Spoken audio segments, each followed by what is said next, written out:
Here are 101 facts about the F-22 Raptor, the only operational fighter in the world able to supercruise at Mach 1.8 without afterburners, all while staying completely invisible to radar. Number 1. The F-22 was almost named the Lightning II. During development, it was intended to honor the World War II-era P-38 Lightning, but in the end, they just named it Raptor. Good call, because Lightning II later got handed to the F-35. Number 2. The F-22 has a climb rate of about 62,000 feet per minute. From a full stop, it can rocket to 60,000 feet in just 3 minutes and 30 seconds, which is faster than most jets can even build horizontal speed. Number 3. During testing, pilots pushed the F-22 to an incredible 110-degree angle of attack. That means the jet was essentially flying backwards through the air while maintaining control.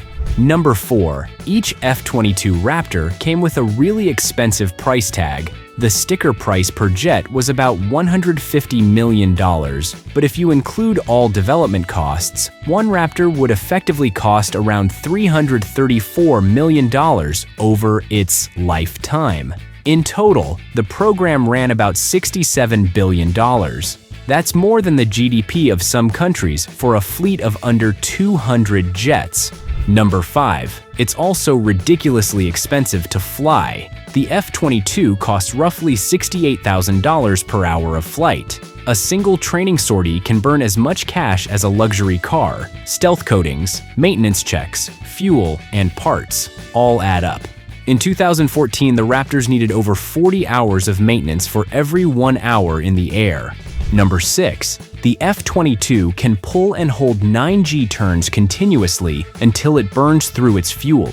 Below 10,000 feet, with full internal tanks, it can literally outlast the pilot before the airframe gives up. Number 7. The F-22's pitch rate exceeds 40 degrees per second, meaning its nose can swing up or down faster than many jets can even roll sideways. Number 8. Its thrust vectoring nozzles can deflect about 20 to 24 degrees. That extra push boosts the roll rate by 50% over what normal control surfaces could achieve alone. Number 9. Even at Mach 2 and 40,000 feet, the Raptor isn't maxed out. It cruises at just 118% power, with plenty of thrust still left in reserve. Number 10. The Raptor fleet ended up far smaller than originally planned. The Air Force once wanted 750 of these jets to replace all its F-15. That was scaled down to 381, and ultimately only 195 were built by 2011.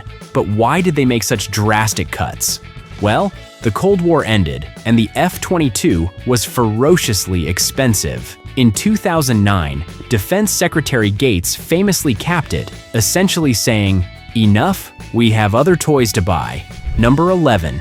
At top speed, the F-22's skin can heat up to 467 degrees Fahrenheit. That's literally hot enough to bake a pizza on the jet's surface mid-flight. Number 12. The F-22's radar cross-section is only 0.0001 square meters, which is about minus 40 decibels square meters. On a radar screen, it shows up no bigger than a marble, or even a bumblebee. Number 13. The F-22 reflects an almost negligible amount of radar energy. By comparison, China's J-20 reflects over 800 times more than the F-22, and Russia's Su-57 reflects roughly 5,000 times more than the Raptor. That gap shows just how unmatched the Raptor's stealth really is. Number 14. Unlike the F-117, the F-22's stealth coating can be repaired right on the flight line without special climate control. It uses iron spheres suspended in resin and coated with magnetic ferrite to absorb radar waves. Number 15. The F-22's serpentine intakes are designed with curved vanes that block any direct view of the engine fans from outside angles. This passive design eliminates the need for moving parts and preserves stealth.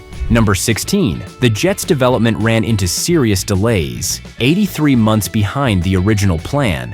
Aircrafts were as much as 15.2 months delayed from their scheduled first flights. By December 2000, only 831 flight test hours were completed out of planned 1,900 hours, falling short by a large margin. Number 17. The F-22 was a joint project between Lockheed Martin and Boeing. Lockheed's Skunk Works, along with its Marietta and Fort Worth teams, handled the forward fuselage and most of the core systems. Boeing built the massive wings, aft fuselage, and integrated key avionics and life support systems. It was a team effort, but it also drove the cost up. Maybe too many cookups in the kitchen. Number 18. The F-22 was born from the 1980s Advanced Tactical Fighter program, which was a Cold War response to the rising threat of Soviet jets like the Sukhoi 27 and MiG-29, plus advanced SAMs and AWACS. In 1986, Lockheed joined forces with Boeing and General Dynamics to build the YF-22, while Northrop teamed with McDonnell Douglas on the YF-23. It was a high-stakes competition to guarantee U.S. air dominance into the 21st century. Each competing team received $691 million for the 50-month demonstration phase. That would be more than $2.5 billion in today's money.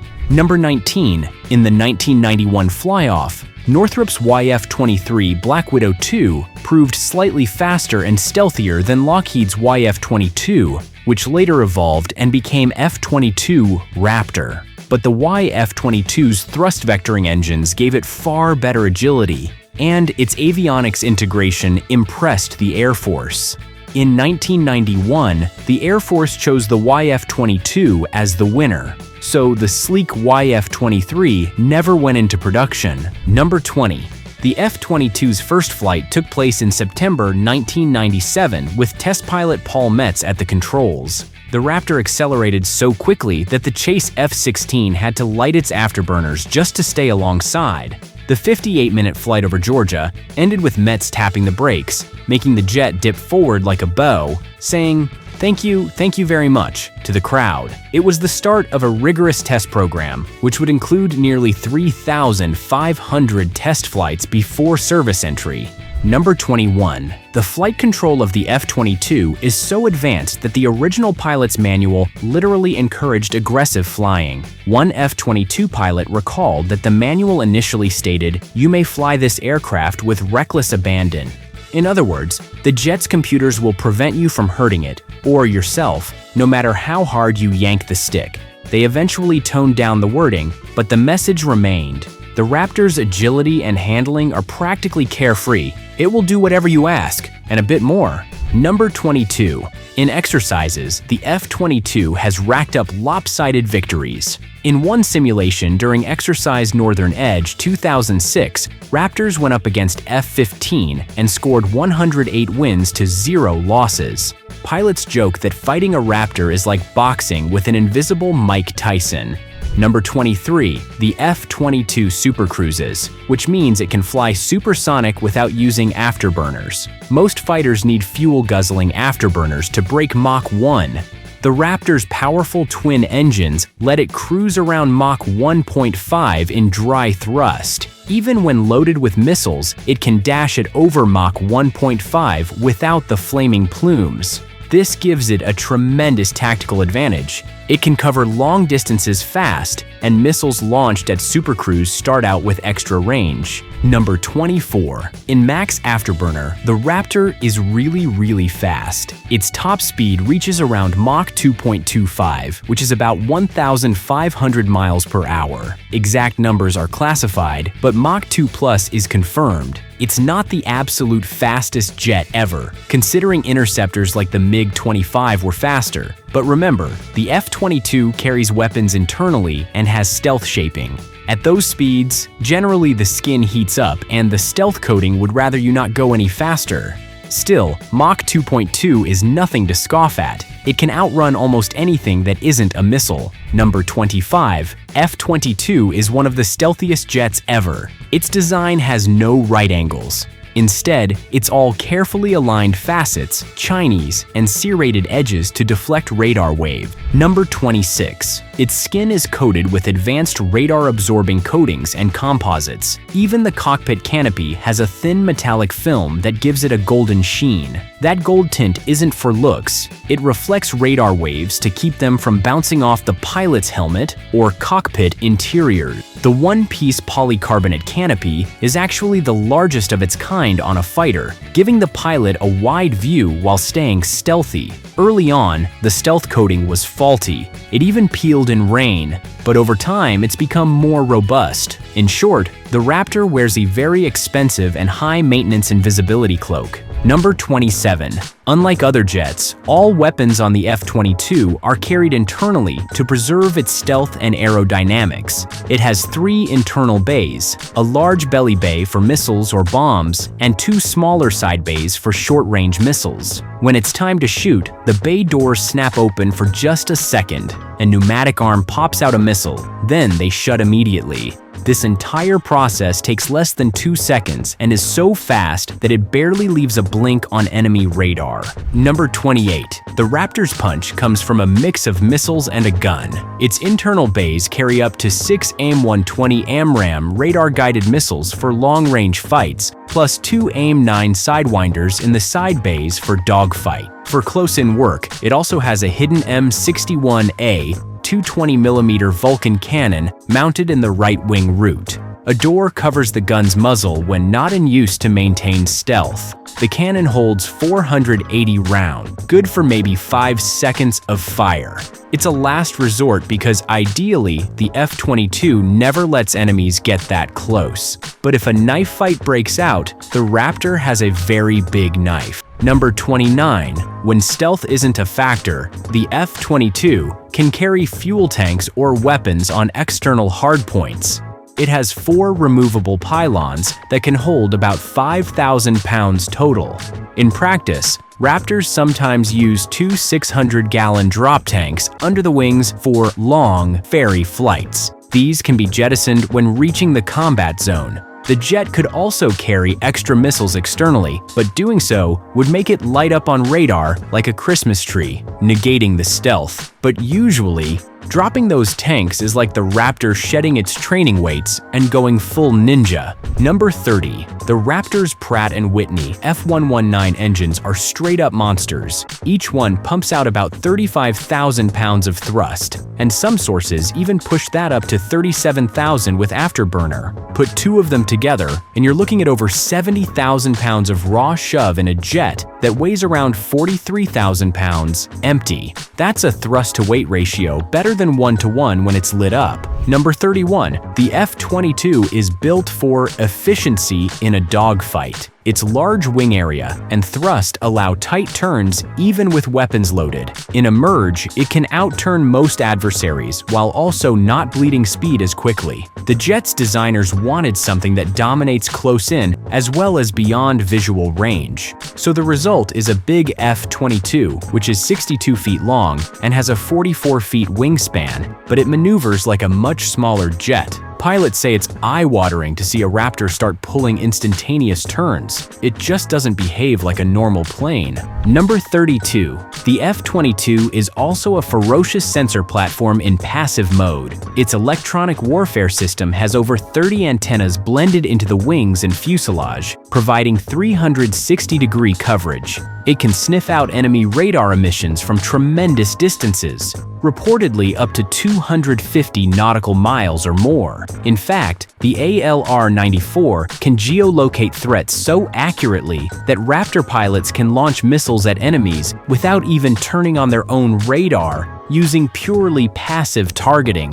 Number 33. Oddly for a modern fighter, the F-22 lacks an infrared search and track (IRST) system. Plans to include a dedicated IRST for detecting aircraft by heat were dropped to save weight and cost. Space and provisions were left in case they wanted to add it later, but as of now, Raptors don't have a built-in IRST. They rely on radar and other sensors to find enemies. Number 34. The F-22's avionics were revolutionary in their integration. It was the first fighter where sensor fusion was fully implemented. Radar, electronic warfare, navigation, and communications all feed into a central brain that presented one coherent tactical picture to the pilot. This meant an immense software effort. Roughly 1.7 million lines of code went into the F-22 systems, and the programming language was Ada. Number 35. In February 2007, a squadron of F-22s flying from Hawaii to Japan crossed the international date line, and things went haywire. A bug in the mission software caused multiple systems to crash when the jets hit the 180-degree meridian. Navigation and communications went out, and some instrumentation blinked off. The formation had to turn back to Hawaii, guided by their refueling tankers, essentially using the tankers as flying breadcrumbs since the Raptor's nav was down. Luckily, the weather was clear and all made it back safely. The problem was later traced to a few bad lines of code out of those million plus, but the Air Force patched it within days.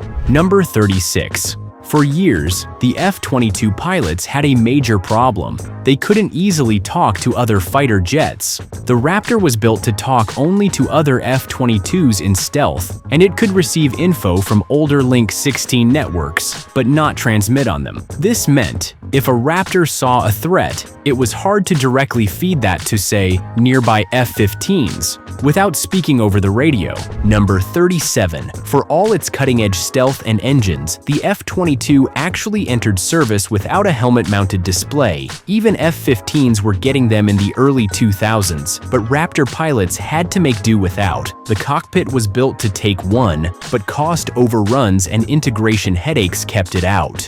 Only after 2020 did the Air Force finally start fielding a new helmet that projects targeting cues right onto the pilot's visor. Number 38. The F-22 was designed primarily for air superiority, air-to-air combat, but it can do air-to-ground strikes when needed. It has the wiring and bays to carry two 1,000-pound GBU-32 JDAM smart bombs or up to 8 smaller GBU-39 small-diameter bombs internally. In its first combat mission in 2014, guess what? The Raptor dropped bombs. It hit an ISIS command building in Syria with a JDAM in a nighttime strike. Number 39. In 2015, F-22s even performed their first true close air support mission. In one instance, Allied ground forces in contact, which were reportedly in Syria, were in a tight spot, so a pair of Raptors were called in to drop bombs dangerously close to friendly troops. The jets used small-diameter bombs to minimize collateral damage, and their speed ensured a quick response. By all accounts, the strike was successful and helped the troops disengage. Using a $150 million stealth fighter for CAS is like using a Lamborghini as an Uber. Not its primary job, but it'll do it when needed. Number 40. The F-22 is one jet America refuses to sell, even to its closest allies. In fact, Congress passed the 1998 Obey Amendment, which bans the F-22 from being exported. This was to protect its stealth technology and secret sauce. Nations like Japan, Australia, and of course Israel all expressed serious interest in buying F-22s back in the 2000s, but they all got flatly denied. Number 41. Japan, in particular, really wanted the F-22. The Japanese Air Self-Defense Force eyed it as the perfect answer to emerging Chinese fighters. They were even willing to fund development of a slightly dumbed-down export version, but US law wouldn't budge. After years of pleading, Japan gave up and has since partnered with the UK and Italy to develop its own FX next-gen fighter and bought a fleet of F-35s as a consolation. Number 42. One of the Raptor's peacetime duties is homeland defense, especially in Alaska. F-22s from Elmendorf regularly scramble to intercept Russian Tu-95's Bear bombers that test US air defenses near Alaska's airspace. It's become routine since the Raptor became operational. The Bears come poking around, NORAD calls on the Raptors to gently escort them away. These intercepts are usually cordial. The F-22's speed and stealth make it ideal for this, as the Russian crews often don't know they're there until the F-22 is right next to them. Number 43. In March 2013, a single F-22 pilot pulled off a Top Gun move against two Iranian F-4 Phantom IIs. The Iranians were sent up to intercept a USMQ-1 Predator drone over the Persian Gulf. Little did they know, a pair of F-22s were secretly escorting that drone. One Raptor slid in unseen, formatted right underneath one Iranian F-4, and checked out its weapons load. Then, the F-22 pilot casually pulled up on the Iranian's wing and radioed, "You really ought to go home." The shocked Phantom pilots turned tail immediately. Talk about mavericking the Iranians. This incident stayed classified for a while, but when it leaked, it multiplied the F-22's aura of showing up out of nowhere. Number 44. The F-22 saw its first combat action in the Middle East. In September 2014, F-22s struck targets in Syria during the opening of Operation Inherent Resolve. Over the next year,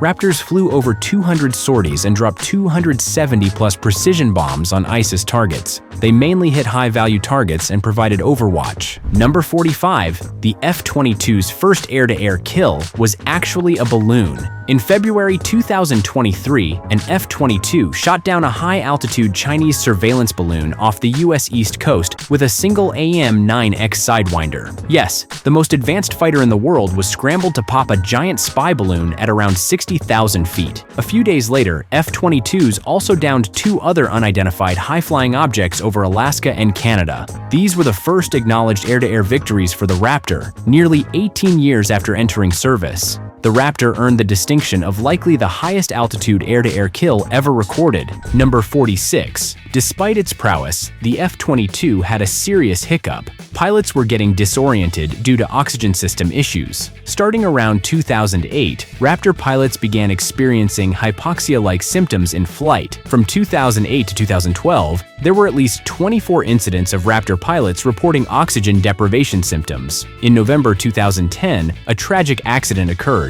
Captain Jeff Haney's F-22 crashed in Alaska, and the investigation suggested he blacked out from lack of oxygen when the jet's onboard oxygen generating system malfunctioned. The Air Force initially blamed pilot error, but it was contentious. This was a big black eye for the Raptor's reputation. Number 47. The oxygen issue got so concerning that in 2011, the entire F-22 fleet was grounded for 5 months. Engineers and experts scrambled to find the cause. Pilots described feeling like they were inhaling through a straw. It turned out to be a combination of things: the oxygen delivery system, a faulty valve in the pilot's pressure vest that would stick, and charcoal filters that had been added to the system, which ended up causing more problems. By mid-2012, fixes were underway. They removed the filters and later retrofitted a new backup oxygen system. Number 48. The issue became so public that two F-22 pilots went on 60 Minutes in 2012 to blow the whistle. They told the nation they refused to fly the jet because it was not safe. Their candor prompted the Pentagon to action. Eventually,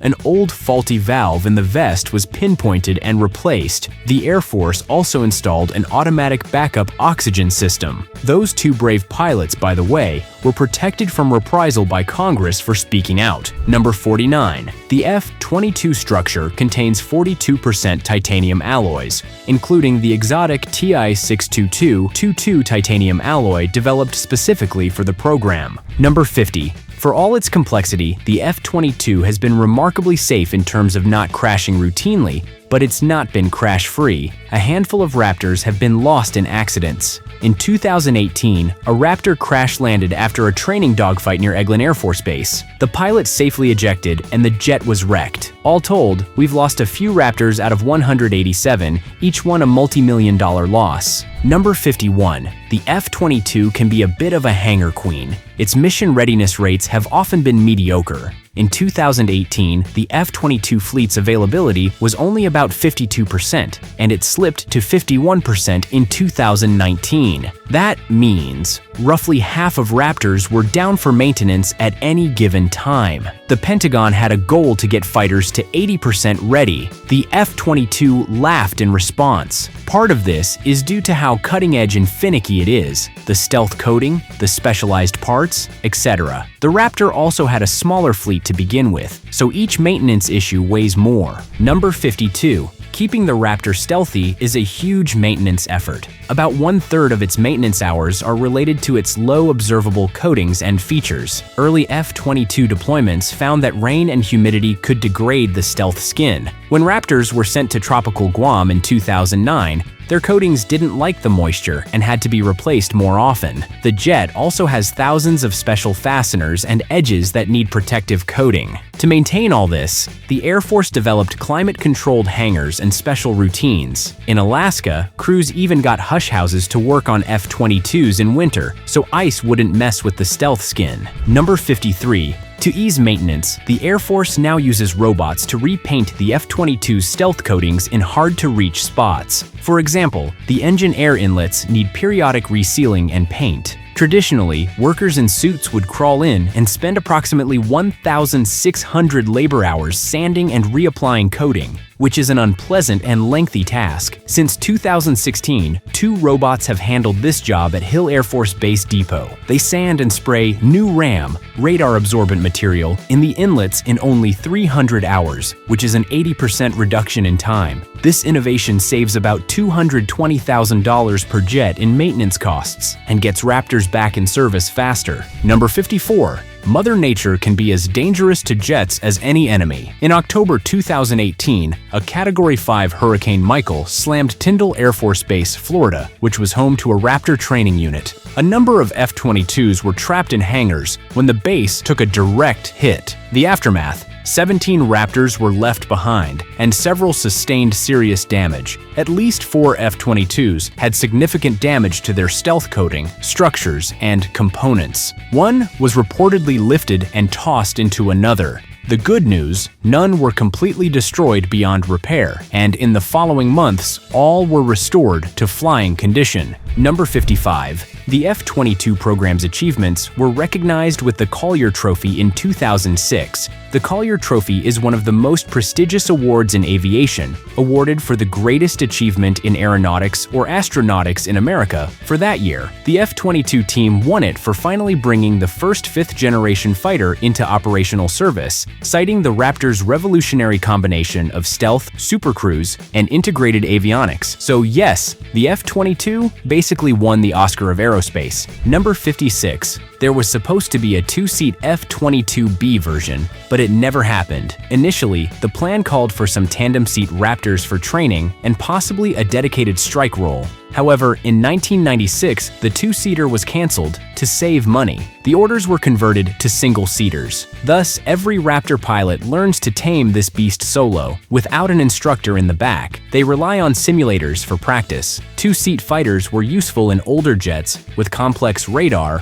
or strike tasks, but the F-22's automation arguably made it less necessary. Number 57. The Navy once dreamed of a naval F-22. During the ATF competition, the Navy was interested in a variant for aircraft carriers and even had input in the selection. A concept called the NATF, Naval Advanced Tactical Fighter, would have modified the F-22 with bigger wings and tailhook. Ultimately, the Navy dropped out. The YF-22's selection over YF-23 was partly because the Navy saw more potential in it for carrier adaptation. Number 58. The F-22 actually carried an F/A designation for a short while, which means fighter and attacker. In 2002, just before official service entry, the Pentagon redesignated it F/A-22 Raptor to highlight its fighter and attack capability. This was a bit of political theater to justify its cost by emphasizing it could drop bombs too. However, by December 2005, when it entered operational service, it reverted to plain F-22A. Sometimes you just gotta let a fighter be a fighter. Number 59.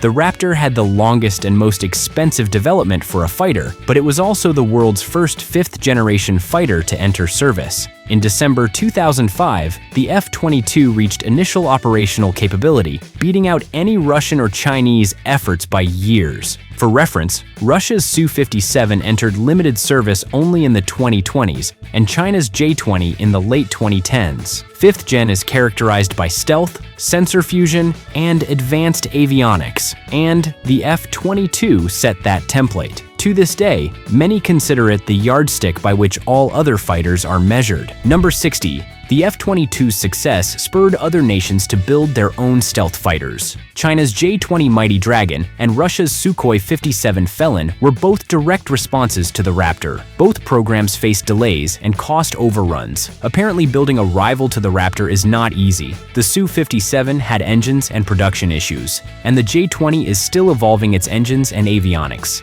and neither has been produced in large numbers yet. Number 61. The F-22 isn't an only child, it has a younger sibling, the F-35 Lightning II. The two are often compared, but they were designed to work together. The idea is this: F-22s kick down the enemy's door, gain air superiority, knock out air defenses, and then F-35s come in behind, doing bombing, close air support, and also sharing their sensor data. The F-35 is less fast and less nimble, but has more advanced electronics for ground attack and is cheaper to maintain. It's also exportable. Number 62. Despite production ending, the Raptor hasn't been frozen in time. It's continuously upgraded, albeit at a slower pace than, say, the F-16. The Increment 3.2b update in 2019 was a big one, adding full AIM-9X support and new electronics. There's talk of an Increment 3.2b follow-on adding improved processors. In 2024, the Air Force awarded contracts for further Raptor upgrades, including improved data links and some modernized radars. However, given the small fleet, there's a limit to how much they'll pour into it. Number 63. The Air Force has started the Next Generation Air Dominance (NGAD) program, essentially the Raptor's future replacement. The NGAD fighter, 6th generation, is in development and expected to enter service in the 2030s. It's so advanced that it might not even be a single aircraft, but a system of systems, including drones as loyal wingmen. The Air Force has signaled it will start retiring F-22s as NGAD comes online. The F-22 will serve at least into the late 2030s. Number 64. Although Raptors rarely get close enough to visually dogfight, they still do honor-kill markings tradition. In 2016, an F-22 from the 95th Fighter Squadron was spotted with small bomb silhouettes painted below the cockpit, each representing a JDAM drop in combat. Since F-22s had only conducted a limited number of strikes, this was a pretty unique sight. It's similar to World War II fighters painting bomb or kill marks. Raptors also sometimes sport small silhouettes of other aircraft they've killed in exercises for squadron pride. However, given the low combat usage, very few Raptors wear such nose art. Number 65. The 27th Fighter Squadron continued a historic tradition by naming an F-22 Maloney's Pony.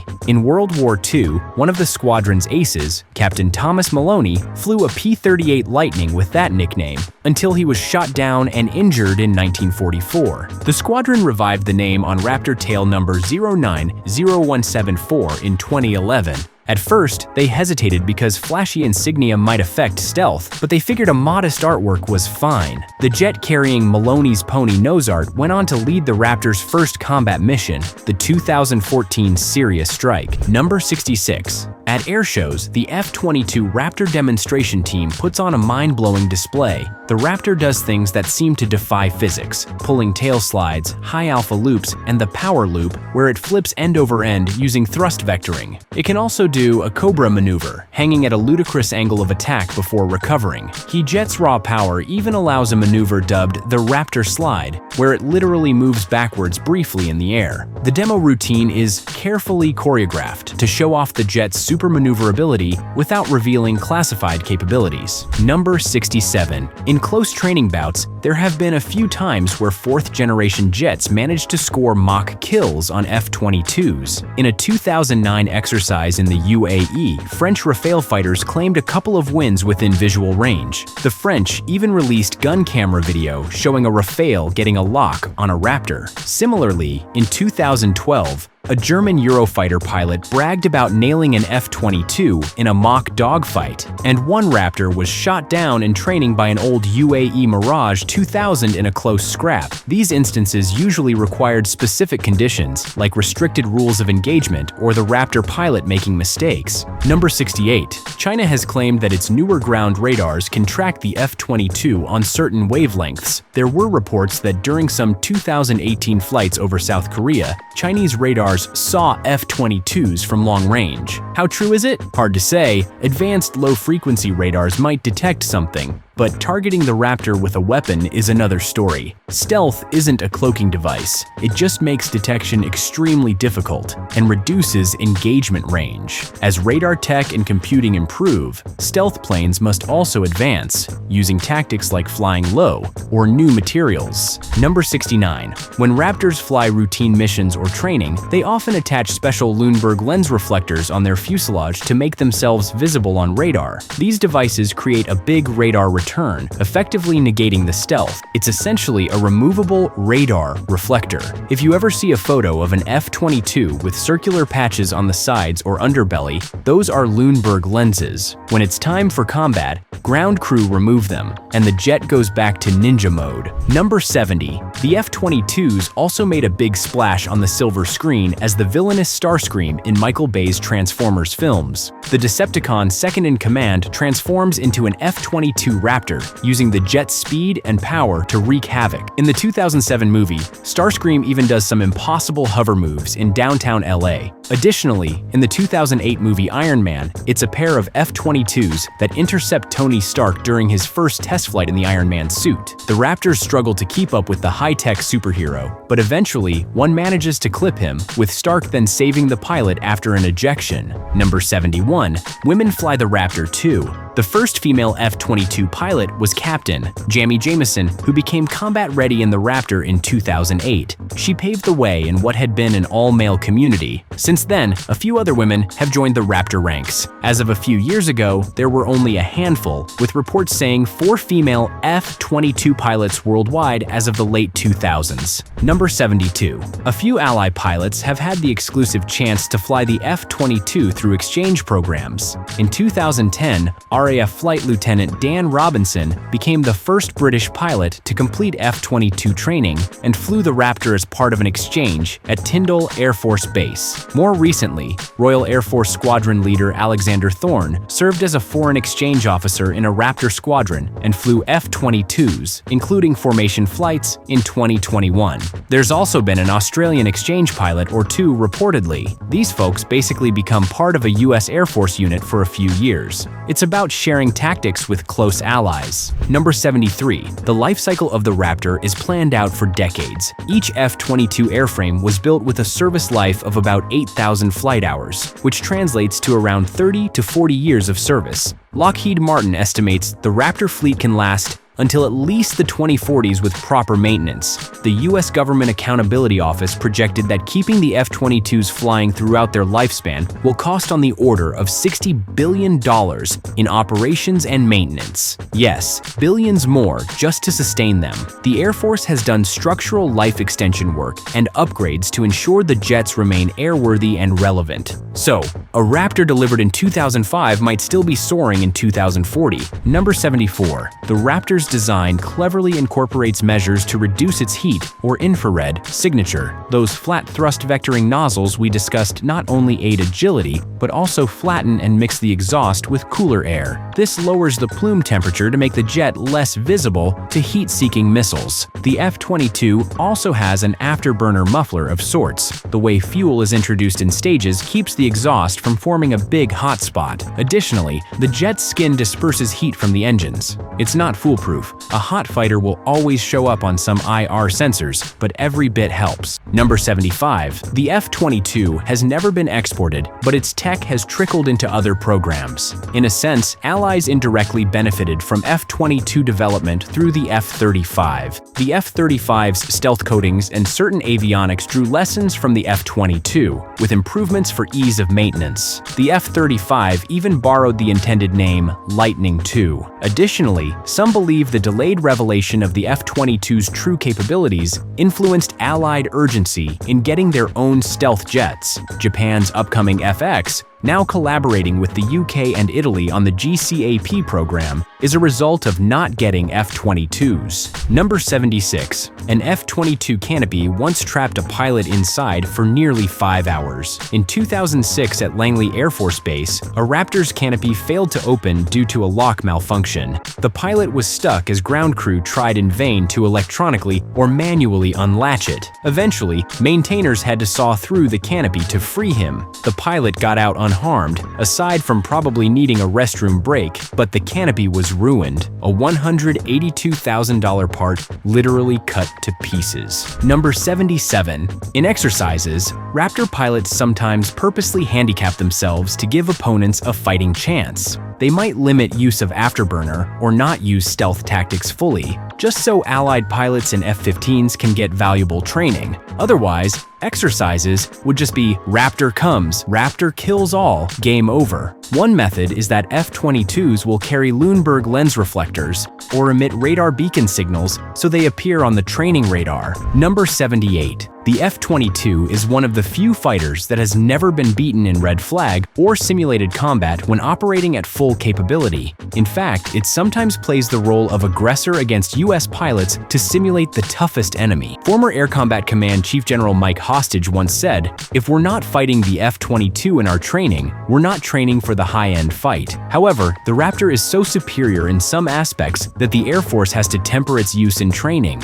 Otherwise, it'd wipe the floor and nobody would learn. One Air Force squadron commander even mentioned using computer tools to add artificial lag to the Raptor's performance in sims to make it fair. Number 79. There was a serious push around 2016 to consider restarting F-22 production, particularly as the security environment grew tougher and allies like Japan wanted a variant. A congressional study was done to see what it would take. The answer was about $50 billion to build 194 more F-22s, including roughly $10 billion in startup costs for the assembly line. That equated to well over $200 million per additional jet. In 2017, the Air Force reported to Congress that restarting was cost prohibitive. Instead, the Air Force poured funds into NGAD. Number 80. The F-22's call sign in combat is often Raptor itself, followed by a number. For example, in Syria strike recordings, you'd hear Raptor 3-1, weapons away. It's one of the few jets that uses its actual name as call sign, likely because it sounds cool and there aren't exports to confuse with. Raptors have also used call signs like Knight or Bolt in exercises. Internally, Raptor pilots refer to themselves as Raptor drivers. The community is tight-knit due to its small size. Number 81. Maintenance crews gave the F-22 a nickname of Christine, after the demonic car from Stephen King's novel, because it was so temperamental. The jet had a knack for throwing maintenance faults that would mysteriously disappear. One common issue in the 2000s was the F-22's computer would sometimes spit out false error codes, causing hours of troubleshooting for no real issue. Over time, software updates improved this. According to maintainers, RAPTOR stands for Really Annoying Plane, Tough on Retainers. Number 82. In 2019, as tensions rose with Iran after a US drone was shot down, the Air Force forward deployed F-22s to the Middle East in a message of deterrence. For the first time, F-22s operated out of Qatar's Al Udeid Air Base, a strategically significant move. The logic was clear. If things escalated, Raptors would be on the front line to sweep the skies of Iranian fighters or cruise missiles. Number 83. The Raptor's computer architecture was a big deal. It used triple redundant IBM processors running at 10.5 MHz, laughable by today's gigahertz standards, but they were mil-spec and robust for the 1990s design. Number 84. During development, the F-22 gained an unofficial nickname, Lightning, before the name Raptor was chosen. While the Raptor doesn't fear metaphorical lightning, meaning enemy fire, actual lightning strikes were a concern. Early on, the jet wasn't cleared to fly in or near thunderstorms because of potential issues with the stealth coating and electrical systems. Eventually, it was certified for lightning after testing. the F-22 fuel tanks are inerted by a nitrogen generation system, partly to reduce fire risk if struck by lightning or taking a hit. It's common in modern fighters, but in the F-22, it was one of many innovations to enhance survivability. Number 85. In the Raptor's first decade, maintainers discovered that small things like certain low-tech components could cause big headaches. For example, a microscopic screw or loose fastener on a panel could increase the jet's radar cross-section. So every screw had special coatings and had to be precisely torqued and covered. Once, a technician told how a single missing tape cover over a screw caused a spike in radar returns during a range test. The solution was literally a piece of specialized tape. There's also the famous gap filler material on the F-22, which was previously on the space shuttle, that requires careful application. Number 86. G-forces. The F-22 is rated to pull the standard 9 Gs and about -3 Gs in maneuvers. However, its ability to sustain high G is superior to most fighters due to its thrust and lift. Raptor pilots wear the Combat Edge Advanced Anti-G suit, which inflates a vest to keep blood in the head. Interestingly, that very vest was part of the oxygen issue. It was inflating at the wrong times, making it hard for pilots to breathe. After tweaking, Raptor pilots can endure the punishing Gs quite well. Number 87. There have been reports that in Syria, F-22s secretly tracked advanced Russian Sukhoi 35's fighters from a distance just to see how they operate, all while remaining undetected. In one publicized 2017 event, an F-22 engaged in a bit of cat and mouse with Syrian Su-22 and Su-24 strike jets, even releasing flares and making close passes to warn them away from attacking US-backed ground forces. Number 88. The F-22 uses the traditional boom method for aerial refueling, not a probe and drogue. It has a fuel receptacle on the back, behind the cockpit, with a stealth door that closes over it when not in use. Raptor pilots joke that the jet is so aerodynamically optimized that it's actually a bit challenging to stay in the perfect position behind a tanker. The jet doesn't like flying straight and level slowly, it wants to leap out, but they manage just fine. During long deployments, Raptors often carry 3 external tanks and then refuel multiple times en route. One noteworthy mission saw F-22s flying from Hawaii to Okinawa, about 7,000 kilometers, with mid-air refuels. Aside from the dateline glitch on the first try,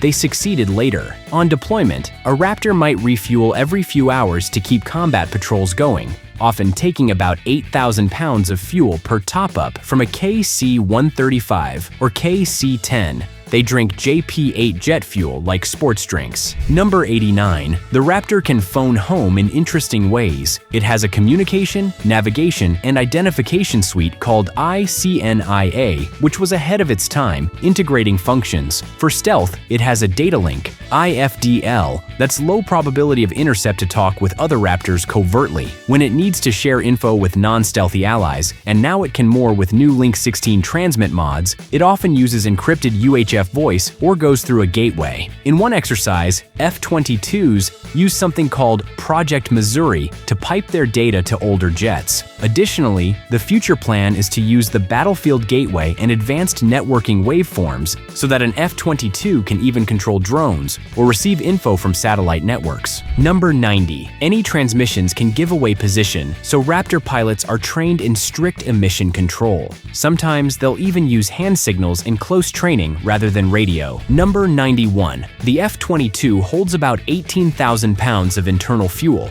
Its twin engines are powerful but surprisingly efficient at cruise. At Econ Cruise, subsonic, the F-22 has a range on internal fuel of roughly 1,600 nautical miles and a ferry range, with 2 drop tanks, close to 2,000 miles. However, when in full afterburner or supercruise, it drinks fuel fast. Raptors on combat air patrol often refuel with tankers to stay aloft longer. Fun fact, one F-22 engine at max can consume around 8 pounds of fuel per second, meaning both engines would burn roughly 1,000 pounds of fuel in 1 minute of full afterburner. That's why supercruise was emphasized. It's much more fuel efficient than going supersonic with afterburner. Number 92. The F-22 being so classified during development, had some interesting security protocols. In the 1990s, anyone working on the program had special badge access, and the jet was often kept under covers when not in secure hangars. Even the name Raptor wasn't public until later. Early on, it was just the F-22 Advanced Tactical Fighter. Reportedly, during testing at Groom Lake, in Area 51, and elsewhere, if satellites of adversary nations were overhead,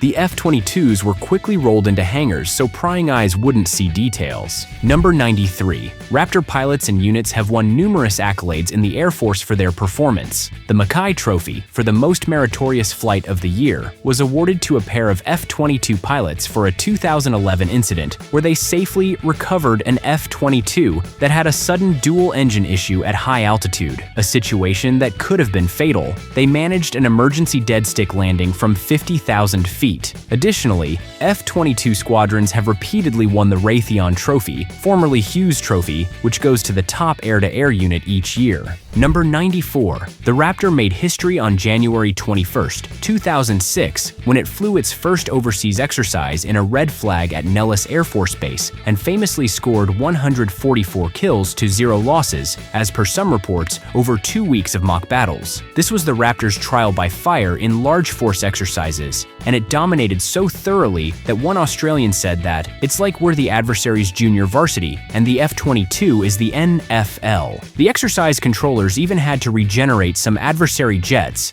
basically allowed them to respawn, to keep the scenarios going because the Raptors wiped them out too quickly. Number 95. The Raptor's B course, or basic course, stretches over 8 grueling months. Students train up to 12 hours a day, cramming advanced stealth tactics, super maneuverability drills, and complex avionics into their brains. Number 96. Lieutenant Colonel Ryan Pelcola set a milestone in August 2021 by becoming the first Raptor pilot to hit 2,000 flight hours. It took him 14 years and 1,323 sorties to reach that number. Number 97. F-22 pilots casually cruise above 40,000 feet almost daily. For comparison, most F-16 pilots spend less than 10 total hours above 40,000 feet in their entire careers. Raptor drivers practically live in the stratosphere. Number 98. The F-22's radar is a monster. In narrow beam mode, it can detect targets over 250 miles away, and with the upgraded APG-77V1, it can spot a 1 square meter target at nearly 400 kilometers. That's like detecting an enemy jet before it even leaves their own country. Number 99.